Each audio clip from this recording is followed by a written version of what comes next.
My name is Clara, and I'm 32 years old. I was standing in the pristine, white marbled kitchen of my own catering company, looking at a meticulously planned menu for 200 people, when I received the email that officially designated me as staff, not family. My mother and sister had just uninvited me from my own sister's wedding, a wedding I was catering for free as my gift. They thought they could have my 5-star food without having to look at my face. They were about to find out that the most important item on the menu, my presence, was non-negotiable, and canceling it would cost them everything. Have you ever poured your heart and soul into a gift for someone you love, only to have them throw it back in your face? Tell me about it in the comments. Your stories remind me that we are not alone in our fights for respect, and if you believe in getting what you deserve, be sure to subscribe, because you'll want to see how this unfolds. It all started with a phone call, one of those sickeningly sweet ones from my mother, Eleanor. "Clara, darling," she'd cooed, her voice dripping with the fake honey she used when she wanted something. "Amelia is just so stressed with the wedding planning, and you know how she is. The caterer she wanted is booked, and everything else is just, well, not up to our standards." I knew what was coming. My sister, Amelia, had always been the golden child, the pretty one, the one who floated through life on charm and our parents' money. I was the practical one, the one who worked. I'd built my catering business, the Gilded Spoon, from a tiny startup in my apartment kitchen to one of the most sought-after culinary services in the city. My parents rarely acknowledged it, unless they could use it for social leverage. "Of course, I'd be honored to cater Amelia's wedding," I had said, my heart swelling with a familiar, foolish hope. This, I thought, would be it. This would be the moment they finally saw me, not just as the reliable workhorse daughter, but as a successful woman they could be proud of. I told them it would be my wedding gift to Amelia and her fiancé, Mark, a gift worth over $30,000. My mother had practically squealed with delight. "Oh, Clara, you're a lifesaver. This is perfect. Amelia will be so thrilled." For the next 6 months, I threw myself into the project. It wasn't just another event, it was my sister's wedding. I designed a bespoke menu that told the story of her and Mark's relationship. An appetizer inspired by their first date at an Italian restaurant, a main course that was a sophisticated take on the comfort food they both loved, and a dessert bar that was pure, whimsical art. I attended meetings, did tastings, coordinated with the venue, and handled every single detail, all while running my actual business. Amelia was barely involved. When I'd try to ask for her opinion, she'd wave a dismissive hand and say, "Oh, you handle it. I trust you." It sounded like a compliment, but it felt like an abdication. She didn't care about the details because she wasn't paying for them. She just expected perfection to manifest. The first real crack appeared during a planning session at my parents' house, 2 weeks before the wedding. We were supposed to be finalizing the seating chart. I walked in to find my mother and Amelia huddled over a large diagram of the reception hall. "Oh, Clara, you're here," my mother said, quickly trying to cover the chart with a magazine. A bit too quickly. We were just getting a head start. Amelia wouldn't look at me. She just stared intently at her phone, her thumb scrolling furiously. A knot of dread tightened in my stomach. "Great," I said, trying to keep my voice light. "Where do you want me and my +1 to sit?" I was thinking of bringing Michael from the kitchen. He's my right hand, and I'd love for him to enjoy the party after the main service is done. The silence that followed was deafening. My mother exchanged a loaded glance with Amelia. "Well, darling," my mother began, picking at an invisible thread on the sofa cushion. "We were thinking, with you being so busy running the show, it might be best if you had a designated spot in the back with your team, to make things easier for you." I stared at her, my mind refusing to process the words. In the back, with my team. She was talking about the service staging area, next to the kitchen entrance. She wasn't talking about a guest table. She was talking about a workstation. "You don't want me to sit with the family?" I asked, my voice barely a whisper. Amelia finally looked up from her phone, her expression a perfect mask of feigned sympathy. "Clara, don't be so dramatic. It's a logistical thing. You're the caterer. You need to be on top of things. We can't have you distracted by small talk with Great Aunt Carol when the salmon is about to be overcooked." The cruelty was breathtaking. She said it so casually, as if she were discussing the weather. She wasn't just excluding me. She was framing it as my own professional responsibility. She was using my competence as a weapon against me. They wanted my skill, my labor, my very expensive gift, but they were ashamed to have me, the worker, sitting at their table. The humiliation was so sharp, so intense, it felt like a physical blow. I felt the blood drain from my face, but I held my ground. I didn't cry. I didn't scream. I just nodded slowly, a cold, clear understanding dawning on me. They had just made the biggest mistake of their lives. I walked out of my parents' house without another word. I didn't slam the door. I didn't cause a scene. I just turned and left, the sound of my mother calling, "Clara, don't be like this," trailing behind me like a weak, pathetic string trying to pull me back. The drive back to my apartment was a silent movie of my life playing on the windshield. This wasn't new. This was just a louder, more public version of a song that had been playing since we were children. Amelia was born with a crown on her head, at least in our parents' eyes. I was born with an apron. I remembered being 10 years old, proudly bringing home a report card with perfect marks. My father glanced at it, patted my head and said, "Good job, sweetie. That's what we expect from you." He then put it on the fridge, underneath a finger painting Amelia had done that was, objectively, a brown smudge. 2 weeks later, Amelia came home with a C+ in math, which she'd managed to raise to a B-. My parents threw a family dinner party to celebrate her tremendous effort and improvement. She got a new bicycle. I got to help my mother clear the plates. My passion for cooking started around then. It was my escape. While Amelia was at ballet lessons or horseback riding, hobbies my parents happily funded, I was in the kitchen, experimenting. I saved my allowance to buy cookbooks. I watched every cooking show I could find. To my family, it was a cute, domestic quirk. "Oh, look at Clara playing chef," my mother would say to her friends. When I burned my hand trying to perfect a caramel sauce, my mother sighed and said, "This is why you should have a simpler hobby, dear. This is all just making a mess." When I announced I was going to culinary school instead of a traditional 4-year university like Amelia, they were horrified. My father sat me down and explained in a very serious tone that being a chef was service work. It was for people who didn't have other options. Amelia was going to get a degree in art history. That was respectable. My passion was a trade. It was beneath them. They refused to pay for it, so I took out loans. I worked 3 jobs while I studied, bussing tables, washing dishes, anything to stay in the world I loved. The day I graduated with honors, I called them. My mother's response was, "Oh, that's nice, dear. By the way, Amelia's sorority is having a mother-daughter tea this weekend, and I need to buy a new hat." They didn't come to my graduation. They were busy. When I started the Gilded Spoon, it was with $5,000 of my own savings and a mountain of debt. I worked 18-hour days. I was the chef, the bookkeeper, the delivery driver, and the janitor. For the first 2 years, they never even asked about it. Then I started getting some press. A local magazine named me Best New Caterer. Suddenly, my mother wanted to bring her garden club friends for a little tour. Amelia started name-dropping my company to get reservations at exclusive restaurants. "My sister owns the Gilded Spoon," she'd say, as if she'd been my biggest supporter all along. The ultimate hypocrisy came last year at my parents' 35th anniversary party. I, of course, catered it at a steep family discount that barely covered my food costs. My signature dish, a slow-braised beef short rib that takes 72 hours to prepare, was the star of the show.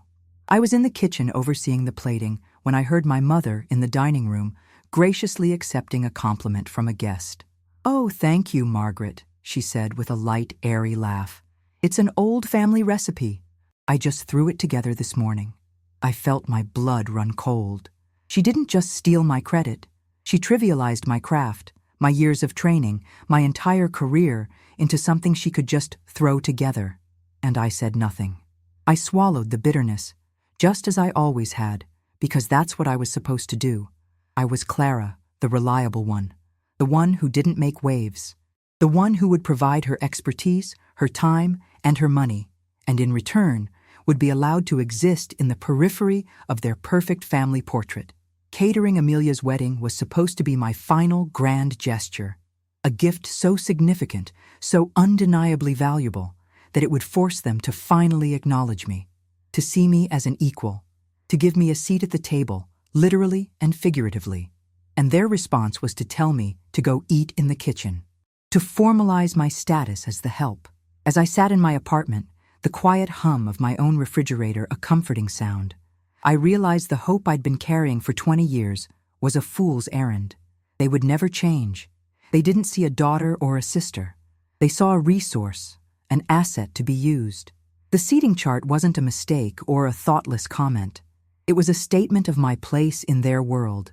And as I sat there, stewing in 2 decades of accumulated injustice, my phone buzzed. It was an email from Amelia. The subject line read, "Wedding Logistics, Final."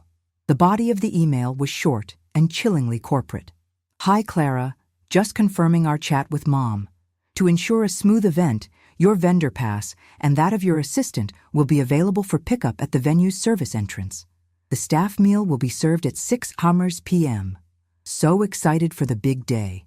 Best Amelia. Vendor pass, service entrance, staff meal." It was all there, in black and white. They had officially demoted me from family to contractor. And in doing so, they had given me the one thing I never knew I needed, a contract to break. I stared at that email for a full 10 minutes. The phrase, vendor pass, burned on the screen. All the hurt, the decades of being overlooked, of being the family's convenient footnote, coalesced into a single point of cold, hard clarity. The sadness that had been weighing me down evaporated, and in its place, a quiet, steel-edged anger began to form. It wasn't the hot, messy anger of a tantrum. It was the focused, precise anger of a chef whose masterpiece has been intentionally spoiled. They had mistaken my love for service and my generosity for weakness. For the last time, that email was the turning point. It wasn't just an insult. It was a legal document. It was proof. They had recategorized our relationship. I was no longer a sister providing a gift. I was a vendor. And vendors have contracts. Vendors have terms. Vendors send invoices. A slow smile spread across my face. It probably looked a little terrifying, but I didn't care. For the first time, I wasn't thinking about how to win their approval. I was thinking about how to run my business. I opened my laptop, my fingers flying across the keyboard. I pulled up all the files related to Amelia and Mark's wedding. The meticulously planned menus, the supplier invoices for the premium ingredients I'd already ordered, the staffing schedules, the rental agreements for the specialty linens and plating. I had documented everything, every hour of my time, every dollar spent. It was my professional habit, but now it was my arsenal. I had been treating this as a gift, so all the financial documentation was on my end, with no formal contract signed by them. I had trusted them, but her email changed the game. It was an addendum, a confirmation of my role. My catalyst wasn't a person. It was a single, stupidly arrogant email. It was Amelia's own words that gave me the power. She wanted me to be a vendor? Fine. I would be the best, most professional vendor she had ever seen. And the first rule of business is that you don't work for free unless it's a gift. And a gift requires the recipient to be gracious, to be kind, to at least pretend you're a human being and not a walking, talking cash machine. They had failed that test spectacularly. The decision was made in that moment. It was a click, a switch flipping in my brain. The part of me that yearned for their acceptance died, and the CEO of the Gilded Spoon took its place. I wasn't just going to cancel the food. That was too simple, too reactionary. It would give them the satisfaction of painting me as the emotional, unstable sister who couldn't handle the pressure. No. I was going to handle this the way I handled everything in my business, with precision, professionalism, and an unbreakable paper trail. I started by pulling up my standard catering contract template, the one I used for clients who weren't my family, the one with clauses for deposits, payment schedules, and, most importantly, cancellations. I looked at the calendar. The wedding was in 11 days. My standard contract had a clause stating that cancellations within 14 days of the event required payment of 100% of the estimated cost, as all food had been sourced, staff scheduled, and other potential business turned away. It was standard industry practice. It was fair. And it was exactly what I was going to use. My heart wasn't pounding with anxiety anymore. It was beating with a steady, determined rhythm.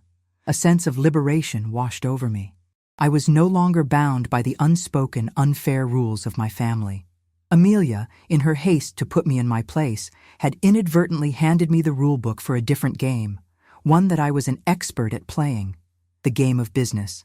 And in this game, feelings were irrelevant. Contracts were everything.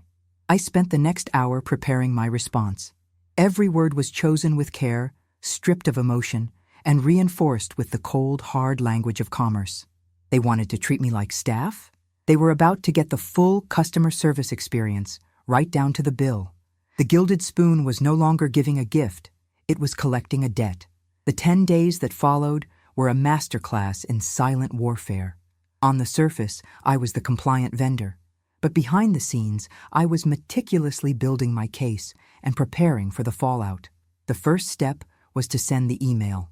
I drafted it carefully, then had my company's lawyer, a sharp, no-nonsense man named David, review it to make sure it was legally airtight. It was a work of art. I attached Amelia's email to mine, quoting her specific language: vendor pass, service entrance, staff meal. Then I wrote, "Dear Amelia, thank you for your email clarifying my role as a vendor for your wedding. I have attached the standard service contract for the Gilded Spoon for your review and signature. As per your confirmation of our vendor status, all terms and conditions now apply. Please note that Clause 7A requires a 50% deposit to be paid upon signing to confirm the booking. The final balance is due 72 hours prior to the event." I attached a fully itemized invoice for $32,450. It included line items for menu consultation, sourcing of premium ingredients, labor costs for my 12-person team, and even a fee for the 6 months of event planning I had performed. I ended it with, "We look forward to receiving the signed contract and deposit within 24 hours to secure our services for your date. Without them, we will unfortunately have to release the date and cancel all associated orders and staff. Sincerely, Clara Maxwell, CEO, The Gilded Spoon." I hit send, and for the first time in my life, I felt completely in control of my relationship with my family. The explosion was immediate. Less than 5 minutes later, my phone started ringing. It was my mother. I let it go to voicemail. Then a text from her. "Clara, call me immediately. This is a ridiculous misunderstanding." Then Amelia called. I ignored it. Then a text from Amelia. "What is wrong with you? Are you insane? Call me now." I put my phone on silent. I wasn't going to get drawn into a screaming match. This was a business transaction now, and all communication would be in writing. The next morning, a frantic email from my mother arrived. "Clara, this is not funny. You are family. You can't send your sister a bill. You offered to do this as a gift. Amelia is in tears." I waited a few hours before replying. My response was calm and professional. "Dear Mother, the terms of the gift were predicated on my being treated as family, which includes being welcomed as a guest at the celebration. As Amelia's email confirmed my status as a vendor, I am proceeding on a professional basis. The Gilded Spoon has a strict policy against working without a signed contract and deposit. I am simply following my company's protocol. Best, Clara." They thought they could bully me. They thought I would cave, just like I always had. But they didn't know this new version of me, the one who wasn't begging for scraps of their affection. While they were panicking, I was working. I called my suppliers. I had large, non-refundable orders for A5 Wagyu beef, black truffles, and specialty cheeses. I explained the situation to my long-term butcher. "Tony," I said, "I might have a last-minute cancellation on a big event. Is there any way you could resell that Wagyu if I can't use it?" Tony, who I'd built a great relationship with over the years, said, "For you, Clara. Of course, I've got 3 restaurants who would kill for that order. Just let me know." I did the same with my other suppliers. I was mitigating my own potential losses, creating a safety net. This wasn't just about revenge. It was about protecting my business. The most satisfying part was reallocating my team. I had my best people scheduled for Amelia's wedding: my sous chef Michael, my pastry genius Isabel. I called an emergency staff meeting. "Team," I announced, "there's been a change of plans. The wedding on the 15th has been canceled." A collective gasp went through the kitchen. Michael looked at me with concern. "Everything okay, boss?" I smiled, a real smile this time. "Everything is perfect. In fact, to thank you all for your hard work this quarter, I'm giving everyone that entire weekend off with full pay. A bonus." The kitchen erupted in cheers. They deserved it. They were my real family, the people who respected my work and supported me every day. Meanwhile, the emails from my family grew more and more desperate. My father, who rarely intervened, sent a terse message. "Clara, your mother and sister are very upset. You are creating a family crisis. Fix this." I replied, "Dear Father, a contract and a check for services rendered will fix this immediately. The invoice is attached for your convenience." I knew they wouldn't pay. Their pride wouldn't allow it. They didn't see the value in my work, only the convenience of my relationship to them. They expected me to absorb the cost, both financial and emotional. The 24-hour deadline for the deposit passed. Then, the 48-hour mark. I sent a final automated email from my booking system. "This is a formal notification that as the contract has not been signed and the deposit has not been received, your tentative booking for the 15th has been canceled. All services from the Gilded Spoon are hereby terminated. We wish you the best with your event." It was done. I had followed every professional step. I hadn't raised my voice. I hadn't been emotional. I had simply held them to the standard they themselves had set. They had built the cage and handed me the key. Now all I had to do was wait for them to realize they were the ones who were trapped. The wedding was 9 days away, with 200 guests and no food. The silence from their end was absolute. It was the silence of pure, unadulterated panic, and it was the sweetest sound I had ever heard. The confrontation came 3 days before the wedding, not via email or phone, but in person. I knew they were coming before they even rang the bell. There was a frantic energy to the way their car door slammed shut outside my apartment building. I had just finished my morning coffee and was reviewing menus for a corporate gala. I was calm. I was ready. When I opened the door, my mother and Amelia stood there, looking like a storm cloud in Chanel.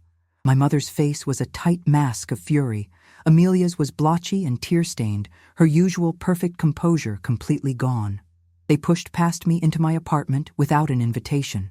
"Clara, what is the meaning of this?" my mother started, her voice shaking with rage. "We have 200 guests coming in 3 days, and we just got a call from the venue coordinator asking who our new caterer is. She said you canceled everything. Everything."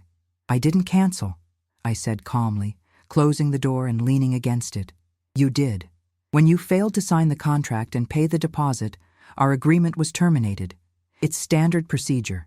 Amelia finally found her voice, a shrill, accusing shriek. "A contract? A deposit? It was my wedding gift. You're my sister. You're trying to ruin my wedding." "A gift is given with love, Amelia," I said, my voice even and low. "It's accepted with grace. You don't take a gift and then tell the giver to use the service entrance. You redefined our relationship. I'm just operating under the terms you created." I walked over to my desk and picked up a printed copy of her email. "You called me a vendor, so I'm behaving like one. This," I said, holding up the paper, "is our only contract, and it's one you wrote." My mother stepped forward, trying to switch tactics from anger to emotional manipulation. "Clara, this has gone far enough. Your sister is getting married. This is supposed to be the happiest day of her life. Are you going to destroy that over a silly seating arrangement?" "A silly seating arrangement?" I laughed, a real incredulous laugh. "This was never about a chair, Mom. This was about respect. It was about 20 years of being the afterthought, the workhorse, the convenient but slightly embarrassing family member you trot out when you need something. This was about you taking credit for my recipes. It was about you telling me my career was service work. It was about you uninviting me from my own sister's wedding and expecting me to still serve you dinner." I turned my gaze to Amelia, who flinched. "You wanted a $30,000 party for free, but the cost of having me at the table was too high. You wanted the fruits of my labor, but you didn't want the laborer. You wanted the gilded spoon, but you didn't want Clara Maxwell. Amelia started to sob. We can't find another caterer, not a good one. They're all booked. You have to do this. Dad will pay you. He'll pay the whole thing. And there it was, the ultimate admission. It was never about me. It was about the money and the prestige. They didn't want me back. They wanted my services back. It's too late for that, I said, shaking my head. The power dynamic in the room had shifted so completely, it was almost tangible. They were no longer the powerful matriarch and the golden child. They were desperate clients, and I was the business owner with a fully booked schedule. First, even if you paid me double now, my team has been given the weekend off. My suppliers have rerouted their products. My kitchen is dark. I did this because I honor my commitments to my staff, the people who actually value what I do. Second, the Gilded Spoon has a new policy.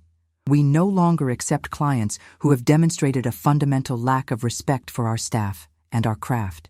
You are, unfortunately, blacklisted. The word blacklisted hung in the air. My mother looked at me as if she'd never seen me before. The color drained from her face. You wouldn't dare. I already have, I said, my voice softening just a fraction, not with pity, but with finality. I am not your emergency plan. I am not your fallback. I am a chef and a business owner, a person, and I am done being your family's doormat. Amelia's fiancé, Mark, had been silent until now, standing awkwardly by the door. He finally spoke, his voice quiet but clear. Amelia, she's right. Amelia and my mother whirled around to stare at him. What? Amelia gasped. Mark looked at me, then back at his fiancé.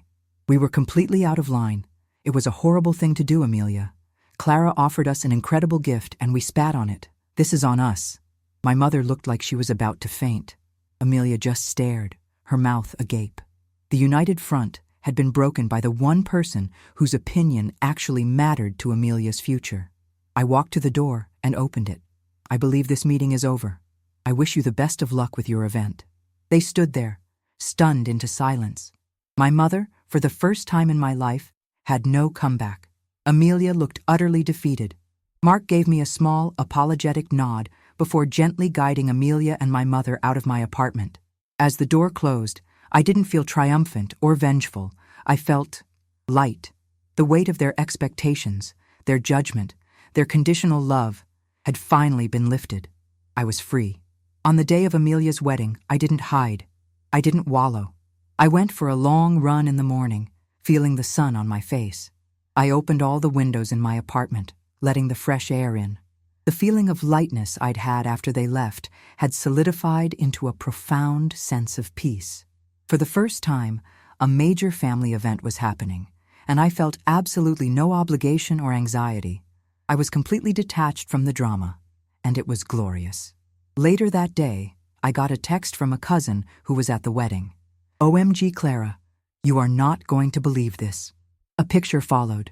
It was a buffet table, but not a pretty one. It was laden with large aluminum trays filled with what looked like lukewarm pasta salad, some sad-looking fried chicken, and a pile of dinner rolls still in the plastic bag from the supermarket. They had to get emergency catering from a barbecue joint an hour away, the next text read. The bride is crying in the bathroom. Your mom looks like she's going to murder someone. It's a disaster. I didn't feel a surge of vindictive joy. Instead, I felt a quiet, satisfying sense of consequence. This was the direct result of their actions. They had valued image over substance, pride over family, and this was the price. The perfect high society wedding my mother and Amelia had envisioned had crumbled, not because of what I did, but because of what they had revealed about themselves. They had a chance to have a beautiful, heartfelt meal, a true gift of love and artistry. They chose instead to have an empty performance, and they ended up with soggy chicken. It was a perfect metaphor. That evening, I took my entire team, my real family, out to the most expensive restaurant in town, the one I'd always wanted to try. We sat at a big round table, and I raised a glass of champagne. To my team, I said, my voice thick with genuine emotion. To your talent, your hard work, and your loyalty. This was a bonus weekend, but it's also a celebration of what we've built together. A business based on respect. Thank you. We feasted and laughed, and for the first time, I felt like I was exactly where I was supposed to be, surrounded by people who saw me and valued me for who I was. The fallout with my family was quiet. After the wedding disaster, which became a legendary piece of gossip in their social circle, my mother and Amelia went radio silent. The shame was too great. My father sent me one last email. "I hope you're happy, Clara." I replied with a single sentence. "I am, thank you for asking." And I truly was. A month later, I received a handwritten letter in the mail. It was from Mark, my new brother-in-law. It was a long, heartfelt apology. He told me the first few weeks of their marriage had been difficult, filled with arguments about what had happened. He said he had made it clear to Amelia that their future would depend on her understanding the gravity of how she had treated me. He wrote, "You deserved so much better, Clara. I hope one day Amelia will be mature enough to tell you that herself. You have my deepest respect, and if you're ever willing, I'd like to get to know my sister-in-law properly." It was an unexpected olive branch, and for the first time, I felt a flicker of hope, not for my relationship with my sister, but for her, because she had married a decent man who might actually help her become a better person. My business flourished. The story, in a vague professional form, got out. People in the event industry talk. The Gilded Spoon became known not just for its incredible food, but as a company with a backbone, one that stood on principle. My bookings increased. I was able to hire more staff and expand into a larger kitchen. My freedom from my family's toxic dynamic had unlocked a new level of confidence in myself and my work. I was no longer cooking for approval. I was creating for the joy of it, for clients who appreciated the art. The difference was liberating. I had lost a family, but I had found my freedom. And I had learned that sometimes the most loving thing you can do for yourself is to cancel the food and walk away from the table. Looking back, it's funny how a single email, a few carelessly chosen words, could unravel a lifetime of behavior. Vendor pass. That was the key. It was the moment they stopped pretending. And in doing so, they gave me permission to stop pretending too. To stop pretending that their approval mattered more than my self-respect. To stop pretending that their definition of my worth had any power over me. For years, I thought my success was measured by their standards. I craved a well done from my father, a proud glance from my mother, a moment of genuine appreciation from my sister. I thought if I just worked harder, gave more, achieved more, I could finally earn my place. But I was wrong. My place was never theirs to give. I had to build it myself. My value isn't determined by where they seat me at a party. It's forged in my kitchen, in the loyalty of my team, in the satisfaction of my clients, and in the quiet strength I found when I finally chose myself. This journey wasn't about revenge. It was about reclamation. I reclaimed my time, my talent, and my right to be treated with basic human decency. The anger I felt has long since faded, replaced by a quiet confidence. I learned that boundaries aren't walls you build to keep people out. They're the lines you draw to define who you are and what you stand for. You teach people how to treat you, and sometimes the most important lesson is a final exam they weren't prepared to take. My relationship with my family is still distant. Amelia and I have exchanged a few civil texts, prompted by Mark. My mother avoids me. Maybe one day that will change. Maybe it won't. But I no longer live my life waiting for that day. My life is full. My business is thriving. My heart is at peace. I built a family of my own, one bound not by blood, but by mutual respect and shared passion. And they always have a seat at my table. If this story of turning the tables resonated with you, if you've ever felt that satisfying click of taking your power back, hit that like button so others who need to hear this message can find it. And please, share your own stories of setting boundaries in the comments below. Reading them is a powerful reminder that standing up for yourself is a universal language. Thank you for listening. And don't ever forget your worth. You are the owner, the chef, and the honored guest at the banquet of your own life. Never let anyone send you to the service entrance.